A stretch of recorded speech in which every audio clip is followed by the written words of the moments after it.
नमस्कार, स्वागत छ मेरो च्यानलमा। आज हामी द हुलाकी ब्यान्डको तिमीले मलाई भन्ने गीत सिक्न गइरहेका छौँ। यसमा युज भएको कर्डहरुबाट सुरुवात गरौँ है।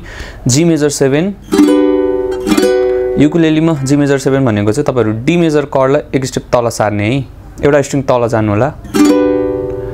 त्यस्तै गरी सी मेजर 7, यो भनेको तपाईहरु फर्स्ट स्ट्रिङ सेकेन्ड फ्रेट है। त्यस्तै गरी E minor, D major, so यति कर्ड है। G major 7, C major 7, D major, E minor अनि सी मेजर पनि है। यो चाहिँ मैले भन्न बिर्सेछु। अब स्ट्रमिङ प्याटर्न गीतको down down up down up, यस्तो down down up down up down down up down up down down up down up.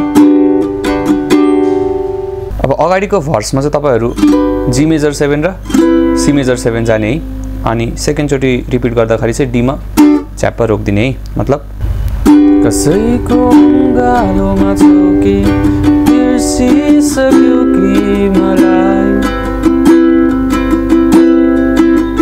छाडी जान्न भन्थ्यौ कि तर यादमै सीमित राख्यो नि। यसरी लास्टमा च्याप्टर डी मा रोक्दिने अनि त्यसपछि तिमीले मलाई, कोरसमा फेरि जी मेजर 7 र सी मेजर 7,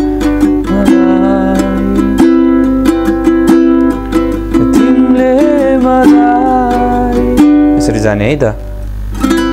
सो कोरसहरुमा चाहिँ लाइक जी मेजर 7 र सी मेजर 7 जाने हो है। नेक्स्ट लाइन पनि सेम यसरी नै जाने हो तपाईहरुको जी मेजर 7, सी मेजर 7 अनि यो डी। हतपति पोल्ने छाती सम्झना आउँदा यो दिन र राति तिमीले मलाई, तिमीले मलाई। अब गीतको लास्ट लाइनमा लाइक सोलो आउनु भन्दा अगाडिको लाइन चाहिँ ई माइनर, डी, सी अनि डी जाने है त।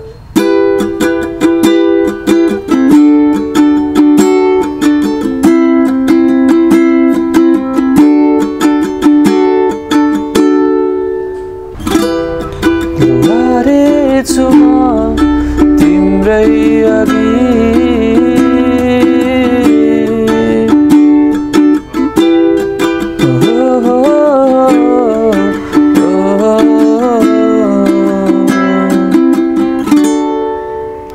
सो गीत चाहिँ अब यति नै थियो है। बजाउन सिम्पलै छ, के कन्फ्युजन छ भने चाहिँ मलाई कमेन्टमा सोध्न सक्नुहुन्छ। त्यस्तै गरी भिडियो मन पर्यो भने लाइक गरिदिनु होला र च्यानलमा यदि नयाँ हुन्छ भने सब्स्क्राइब गर्न चाहिँ नबिर्सिदिनु होला।